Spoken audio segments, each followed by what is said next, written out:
just finished my dissection time. Today we were doing the inguinal region, or like the lower abdomen, and now I have 2 hours until my basic doctoring. So today we are doing our first in-person patient interviews, and I brought my suit. It's in the car, so I have to go get it, change out, and then use the next 2 hours to kind of review how to take a history and how to interview the patient.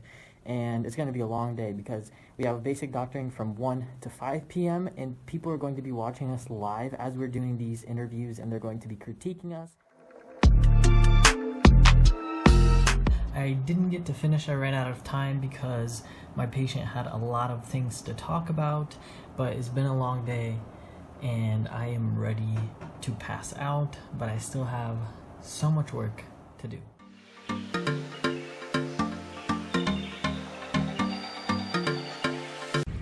I just finished my dissection for today. We were working on the abdomen, so we're working on the peritoneal cavity, like the intestines, the colon, the stomach, all that fun stuff.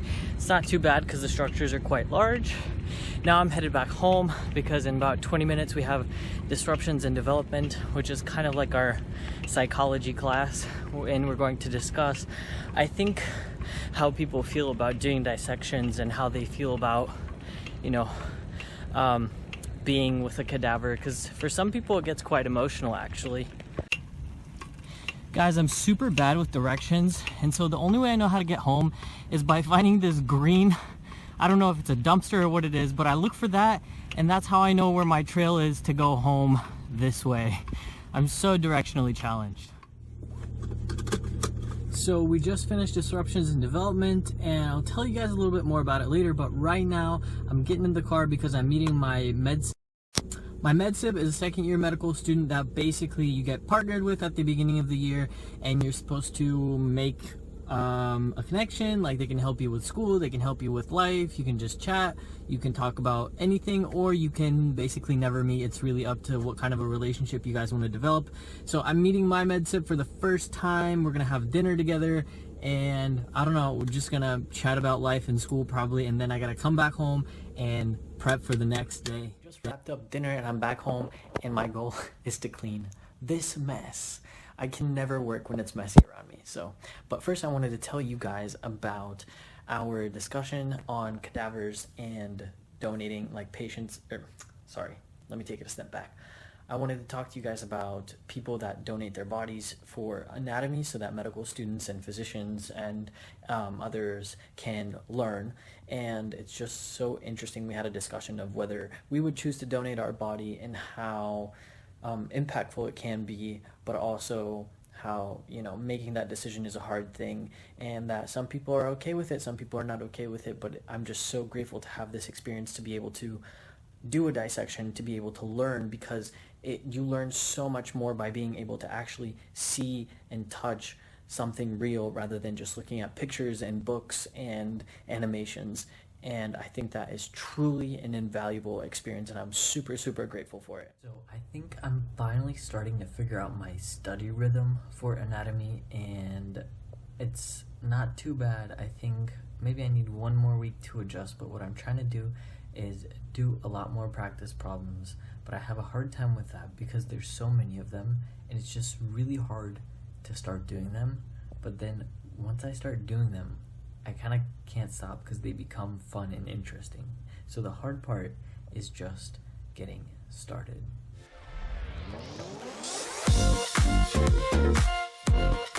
I am ecstatic. Today is Friday. I'm going in to do my dissection, and then we've got quite a bit of a long day actually today. I'll show you my schedule, but I'm glad the weekend is here so I can catch up on all of the things that I'm behind on, including cleaning. And I've also been proofreading some secondary essays for people and doing some mock interviews. And in addition to that, we have game night tonight, so a few of our classmates are coming over to play some board games tonight. I'm excited. I just want to say that so far, I don't feel that stressed. I feel pretty calm. It's actually surprising. A lot of friends that I've talked to, or a lot of classmates, say that they felt significantly more stressed in undergrad than they have felt stressed right now, which is a good thing. and I feel like maybe we might get a little bit more stressed as we get closer to our exam. I think we have about 3.5 to 4 weeks left before our anatomy exam, so we probably will get stressed out then. And it's also stressful because that's our only grade. It's just one exam. We don't have any other quizzes, we don't have any other midterm exams. It's just one final exam, and your grade rides all on that, whether you pass or fail. But so far so good, and we just keep chugging along.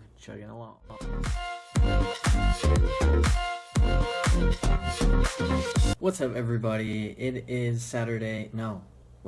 Sunday today, and I woke up feeling super tired and super behind on life. But I'm doing some mock interviews today. I'm doing 2 mock interviews with some pre-meds, so that should be fun, but unfortunately it will take up some of my study time, so just gonna have to find a way to try and catch up. I think this coming week we have a pretty chill beginning of the week. We're continuing with the abdomen, the intestines, and then we're starting the pelvis, and I've heard the pelvis is super complex, so we will see how that goes. But the week after that we start, I believe, the face and the head, and that, I've heard, is the most complex part of the human body. So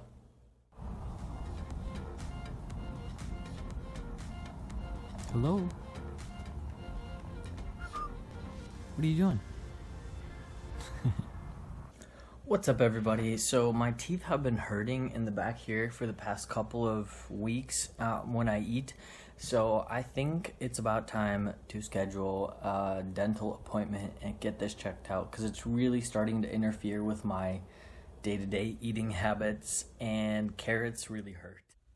I went to the bathroom and the door broke, so now I'm stuck in the bathroom. And I have my dissection in about an hour.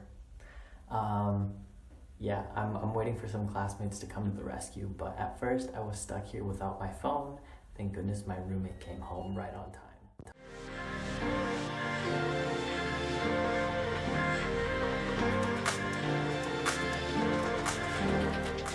God, you guys, unexpected things happen. This morning I was studying, I was getting ready for my dissection, had so much time left to do like the pre-work for tomorrow. I was ahead of the game, I was super excited, and then I went to the bathroom because I had to pee. I pee, and then I tried to walk out, open the door, nothing even opens. The door won't budge. It won't open. Something is stuck. So literally, I was stuck in this bathroom for 2 hours. I missed my dissection time. It was getting super hot because there's like no ventilation or fans in there. And I had my roommate, thankfully, who was home, because I didn't have my phone with me in the bathroom. So if I hadn't had my phone, and if my roommate wasn't home, then I would literally be sitting there all day long. But my roommate was home, so I called for her. She came and tried to help me take off the doorknob, and we thought that would help. But after we took off the doorknob, we still couldn't get the door off. So then 2 more of my classmates showed up, and they came here. We tried everything. We tried sliding credit cards through. We tried sliding knives through. We tried like bungee cords, rubber bands, anything and everything. Nothing was working. So eventually they were able to slide under the door a hammer and some other like tools. I was able to pop off the hinges on the side of the door, and we thought that would help and allow us to take the door without like breaking it down, but it still wasn't budging. The lock was in there, did not want to move. So basically we had to knock the door down. So now we have no bathroom door. That means we can't really use the bathroom, we can't really shower. And it kind of definitely threw my day off. Now I'm super exhausted because I put in so much effort trying to like open this door, and it really threw off the routine and the schedule that I had planned for today, and I'm super tired now. But I'm gonna try and catch up and rejuvenate and collect my thoughts and keep going. Things happen and you just can't, it's out of your control. So the best thing you can do is just have fun with it and roll with the punches. Thankfully, we have a super understanding landlord, and he is already on the move trying to find a new door so we can replace it as soon as possible. But that was definitely something I didn't expect. I've been locked inside a bedroom before where the door broke just like this. Again, I walked in, closed the door, needed to get something from the room, and then when I tried to get out, it didn't work. So I had to break down that door as well. I feel like I have lots of good luck with these things. These things always happen to me somehow.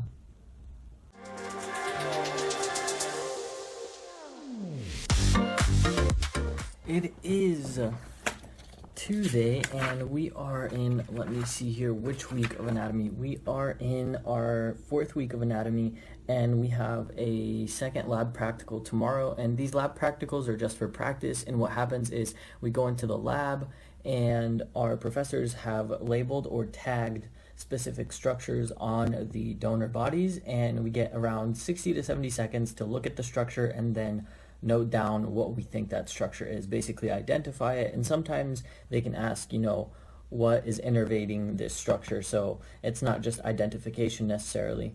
But I feel super sleepy today. I feel like since that door breakage, I've been exhausted and off of my schedule, haven't had the time to go work out or decompress the way that I want to. So I'm just trying to get through tomorrow, and after we do our practical, we have a full day kind of to just do our own thing, no lecture. We can study or we can relax, and just need to get through that. And then we are starting the pelvis, which is apparently super, super complex.